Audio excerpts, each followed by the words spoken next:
बात तुमने मुझे इससे बात करनी बस ठीक है, कर देता। That would have been very good.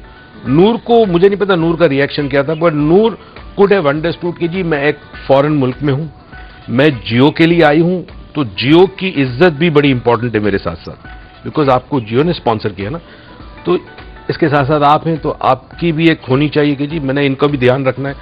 तो I don't know how she reacted, but उसको ये करना था कि उसको अपने एक्स हस्बैंड से, हस्बैंड से जो भी है, उसे कहना था कि मैं, या तुम मेरे साथ चलो, तुम साथ वाले कमरे में बैठो, तुम टीवी पे देखो, मैं टीवी पे हूं, जब वहां से खत्म हो जाए हम दोनों नीचे आ जाए। हालांकि वो कह रही थी बेचारी, वो पहले रोने लगी, बैठी कहती है मैं तुमसे बात करूंगी, बाद में बात करूंगी, वो बस वो बात नहीं हिलोगी नहीं, मैंने पुलिस को बुला लिया, मैंने पुलिस को बुला लिया। तो आप किसी को तड़ी दे रहे हैं, आप ये कर रहे हैं। वो रो रही थी, फ्रस्ट्रेशन का लेवल, तो वो रोती रही कि मुझे कोई हेल्प करे आके, मतलब डर भी गई क्या हो रहा है, ये फ्रस्ट्रेशन का लेवल, उसके हस्बैंड का, विकी का फ्रस्ट्रेशन का लेवल। अच्छा डॉक्टर साहब कॉलर भी बात करना चाहते हैं, इसको ये होल्ड करते हैं, बाद में मेरा रोल भी डॉक्टर साहब हो सकता है मुझे डांट दे, आपको क्या पड़ी थी।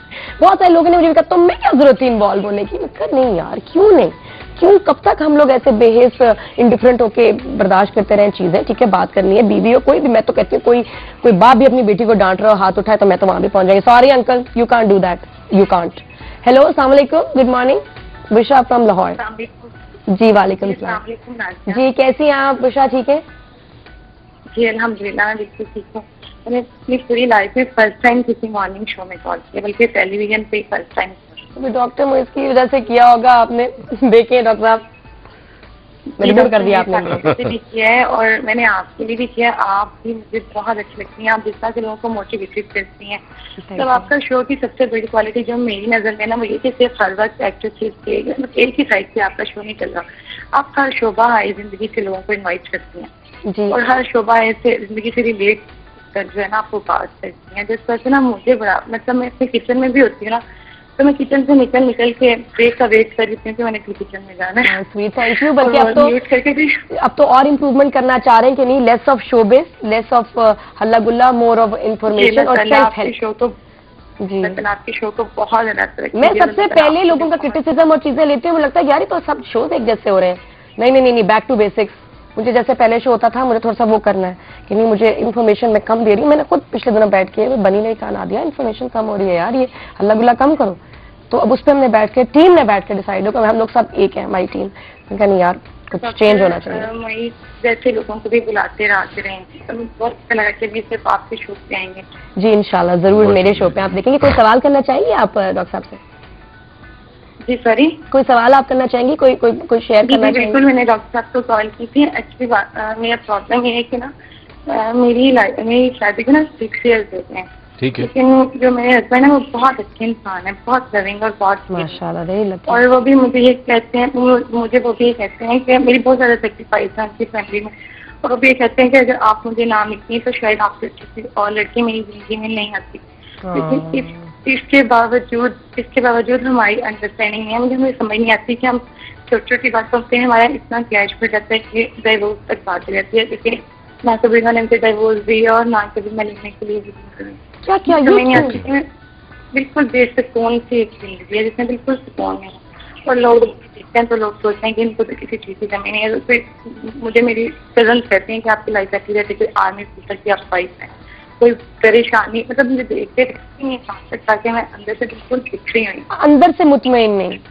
अच्छा देखिए, कोई सवाल करना चाहिए? बस मुझे ये कुछ समझ नहीं आया कि डिफरेंसेस आपके हस्बैंड के साथ हैं और छोटी छोटी चीजों पे आपकी लड़ाई होती है, बट मोहब्बत है, यही बात की ना? मोहब्बत बहुत है, और मैं उसी मोहब्बत से जैसे आपसे कॉन्टेक्ट किया कि हम लोग बिल्कुल भी नहीं जानते कि हम अलग हो, और मैं ये भी नहीं पता कि आप कहाँ बैठते हैं, तो ना हम सीधे यहाँ बैठते। अच्छा, मैं आपको एक थोड़ा सा नुस्खा बताता हूँ, उस पर थोड़ा सा अमल कीजिएगा। आप ये भी बताइए इनको। प्रॉब्लम ये हो रही है कि खाली मोहब्बत जो एक बॉन्ड होता है, मगर मोहब्बत के कुछ उसूल होते हैं। फॉर एग्जाम्पल, मोहब्बत में आदमी दूसरे के लिए जीता है, हम ये नहीं सीखते। हमारी मोहब्बत बड़ी सेल्फिश होती है, खुदगर्ज होती है। हम मोहब्बत अपने आप से करते हैं, दूसरे शख्स से इजहार करते हैं सिर्फ। मोहब्बत होनी चाहिए सेल्फलेस, यानी आप दूसरे की मर्जी के मुताबिक जिए, दूसरे को खुशी का करें। जैसे कॉम्प्रोमाइज और सेक्रीफाइस दो लफ्ज हैं, मगर उन दोनों में जमीन आसमान का फर्क है। हम जिंदगी में कॉम्प्रोमाइज करते हैं, सेक्रीफाइस नहीं करते, कहते सेक्रीफाइस है। तो कॉम्प्रोमाइज से जिंदगी कभी नहीं गुजरती अच्छी, सेक्रीफाइस से गुजरती है। तो यहां थोड़ा सा आपने ये समझना होगा कि आप अपने हस्बैंड की कौन कौन सी बातें ऐसी हैं जो आपको नापसंद है, छोटी छोटी बातें, उसको एक कागज पे लिखें।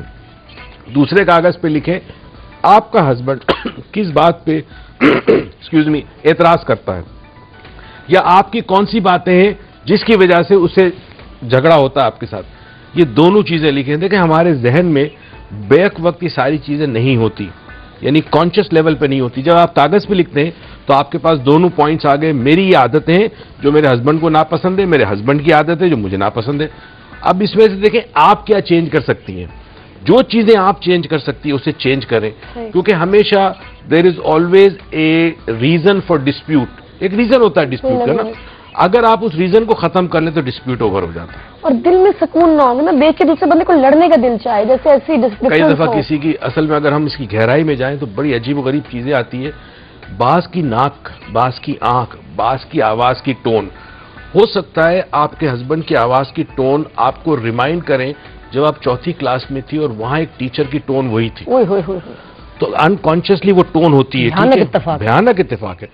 अब आपके हस्बैंड की टोन भी वही है, आपको नहीं पता कि कनेक्शन क्या है, मगर जब वो बोलता है तो आपको वही फीलिंग आती है जो वो स्कूल में क्लास 4 में आती थी। तो ये बड़ी अमेजिंग चीजें होती है और हमें बाज़ दफा पता नहीं चलता इसके बारे में। तो अगर ये लिख लें, उसके बाद कोशिश करें हस्बैंड के साथ बैठ के भी कि जी हमारे दरमियान ये डिस्प्यूट है, मैं ये गिवन करती हूँ, तुम इस चीज को चेंज करो, हमारा रिश्ता जो है वो बेहतर हो जाएगा। थोड़ा सा बस मेहनत करनी पड़ेगी इस पे। Thank you so much for your call. इनका फर्स्ट टाइम इस शो पे इन्होंने कॉल किया। विल टेक अ ब्रेक किया, ब्रेक के बाद वापस आते हैं, कंटिन्यू करते हैं। कुछ बड़े जबरदस्त SMS भी आ रहे थे, जिसमें किसी ने कहा कि डॉक्टर साहब मेरा पास मुझे हॉन्ट करता है, आई वॉन्ट टू लिव आज में, टुडे में, लेकिन येस्टरडे मुझे टुडे में रहने नहीं देता। फिर किसी और ने कहा वो नींद वाले भी मसाइल बहुत आ रहे हैं डॉक्टर साहब। ये तो वैसे पाकिस्तान में लोग वो लेक्सोटिनल और वो खा के ऐसे खाते हैं ना, पता नहीं क्या विटामिन की गोली खा रहे हैं ना हर एक के बैग में। किसी को मैं वैसे बोल रही देखें आगे पता खुद उनके बैग में गोलियां पड़ी थी। वाह, अच्छे अच्छे लोगों का ये हाल है। क्यों पाकिस्तान में ये एंटी डिप्रेसेंट्स और ये ऐसे आम खा रहे हैं, बच्चियां खा रही हैं, माँ बाप कुछ नहीं, माँ बाप भी खा रहे हैं, बच्चे भी खा रहे हैं, चलो आप मिलके गोलियां खाएं। ये कैसा कल्चर शुरू हो गया? सबसे पॉपुलर ज़ेनेक्स है। हाथ और इतने मजे से हमारे यहाँ मिलती है ना कि मैं तो कहती हूँ डबल रोटी के साथ भी एक पैकेट फ्री दे दिया करें प्रमोशन के लिए। ठीक है, ब्रेक किया, ब्रेक के बाद वापस आते हैं। की वॉचिंग, गुड मॉर्निंग, जियो मदद।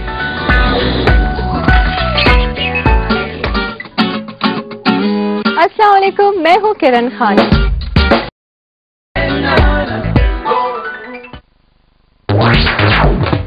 आज के दिमाग की बत्ती का सवाल है कि धुआं में मेरे कैरेक्टर का क्या नाम था?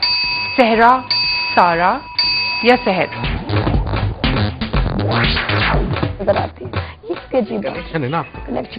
अच्छा जी, welcome back after the break. Sorry, connection की बात कर रहे थे हम। वैसे बात करें कि फोबियाज कितने होते हैं, तो मैं ब्रेक में डॉक्टर साहब को मैं बता रही थी, मैंने कहा चिकली का फोबिया है मेरे साथ। डॉक्टर साहब ऐसा होता है कि कमबख्त मुझे ही नजर आती है, इतने बड़े किसी घर में कोठी में चली जाऊंगी ही ऐसे, और वो उधर घूमेगी और मुझे, और मेरा उस मूवमेंट का पकड़ती हूँ मैं। शायद कहते तुम्हें कैसे नजर आ जाती है, ऐसे मैं देखूंगी और आई विल नो कि वो वहां जा रही है उधर से। एक बार तो मैं किसी के घर में बात कर रही थी बैठी हुई, सच्चा वाकया यहाँ जवेरा आइलैंड में।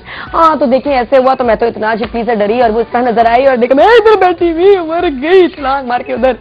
ये हमेशा होता भी, कोई ऐसी ट्रेजेडी अल्लाह माफी हो जाती है, जितना मैं घबराऊंगी एक बार मुझे ही नजर आएगी। किसी कहीं और बैठी हूँ तो वहां, और हमारे यहाँ तो कल्चर है ना तस्वीर के पीछे क्या है, चिकली है।